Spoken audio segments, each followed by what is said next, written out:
అన్న పెళ్ళైన వాళ్ళు ప్రతి ఒక్కరు బాగా గుర్తుపెట్టుకునేది ఒకటి విషయం ఏమిటంటే, మనోళ్ళు మనకు మంచి చేయకపోయినా పర్లేదు కానీ భవిష్యత్తులో నా కొడుకుని మంచి చూసుకుంటారు, నేను లేకపోయినా సరే అనుకొని మాత్రం చేయకన్నా.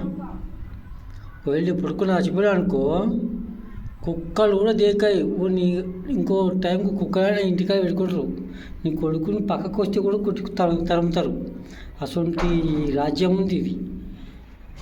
పక్కోనికి మాత్రం ఓని గురించి ఆలోచించి మంచి మాత్రం చేయకు. నీ గురించి, నీ పిల్లల గురించి, నీవు నీ పిల్లల్ని భార్యని మంచి ఉంటే చాలు. అనుకున్న కూడా పని కూడా చేసుకుంటే అంతే చాలు. ఎవరైనా మంచి చేయాలనుకుంటే ఓనికి మంచి చేయాలి అంతే. నువ్వు ఎవరు చెడు చేస్తే ఓనికి చెడు చేయి అంతేగాని ఎవరికి పడితే వాడికి నువ్వు మంచి చేసుకుంటే విననుకో, కుక్కలు కాదు కదా, నీ కుక్కల కంటే పెద్ద హీనంగా చూస్తారు నీ కొడుకు. రేపు నాడు నీ కొడుకునైనా బిడ్డ, నీ ఫ్యామిలీని మొత్తం.